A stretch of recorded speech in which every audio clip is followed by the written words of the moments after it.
నమస్తే, welcome to Andhraprabha. అప్పుడే విజయవాడలో దసరా సందడి ప్రారంభమైంది. మైసూరులో దసరా ఉత్సవాలను మరపించే దిశలో బెజవాడలోనూ అత్యంత వైభవంగా ఉత్సవాలు కాదు దసరా మహోత్సవాలు నిర్వహించి చరిత్ర సృష్టించాలనే లక్ష్యంతో విజయవాడ ఎంపీ కేశినేని శివనాథ్ మహాక్రతువును చేపట్టారు. విజయవాడ నగరంలోని ఫార్చ్యూన్ మురళీ హోటల్లో మంగళవారం విజయవాడ ఉత్సవ్ సన్నాహక సమావేశం ఏర్పాటు చేశారు. ఉమ్మడి కృష్ణా జిల్లా మంత్రులు, ఎంపీలు, ఎమ్మెల్యేలు, ఎమ్మెల్సీలు, కూటమి నాయకులు ఈ భేటీలో పాల్గొన్నారు.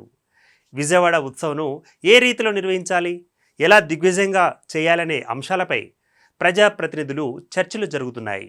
ఈ భేటీలో అధ్యక్షులు, జిల్లా ఇన్ఛార్జ్ మంత్రి సత్యకుమార్ యాదవ్ మాట్లాడుతూ 11 రోజుల పాటు ఈ ఉత్సవాలు ఘనంగా నిర్వహించుకుందాం అన్నారు. అంతరించిపోతున్న కళలను పరిరక్షించుకుంటూ వేడుకలు నిర్వహిద్దామని పిలుపునిచ్చారు. దసరా అంటే విజయవాడకు వెళ్లాలనిపించేలా ఈ వేడుకలు నిర్వహిస్తున్నామని ఆయన పేర్కొన్నారు.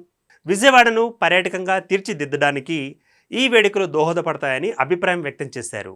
ఈ ఏడాది మొదలుపెట్టిన చిన్న ప్రయత్నం ప్రపంచానికి పాకేలా చేస్తామని, ఈ జిల్లాకు ఇన్ఛార్జి మంత్రిగా తనకు భాగస్వామ్యం కల్పించడం సంతోషంగా ఉందన్నారు ఆయన. అనంతరం టీడీపీ సీనియర్ నాయకులు వర్ల రామయ్య మాట్లాడారు. 5 ఏళ్ల వైసీపీ అరాచక పాలనను జనాలు చూశారు.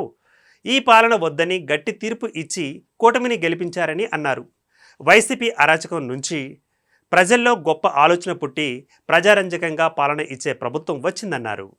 మరోవైపు విజయవాడ ఎంపీ కేశినేని చిన్ని మాట్లాడారు. కళలకు, సాంస్కృతిక రంగానికి రాజధాని విజయవాడ నగరమని, కొన్ని కుళ్ళు రాజకీయాలు చేశారని ఆరోపించారు.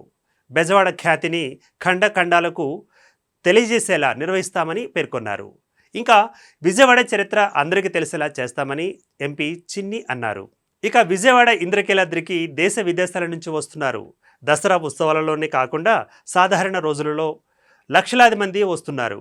అమ్మవారి భక్తులకు విజయవాడ నగరం ప్రాముఖ్యత, కళల రాజధాని, సాంస్కృతిక రాజధాని గురించి చిన్నపిల్లల నుంచి పెద్దల వరకు వినోదాన్ని, ఆధ్యాత్మికతను పెంచేలా కార్యక్రమాలు చేపడతామని ఎంపీ శివనాథ్ అన్నారు.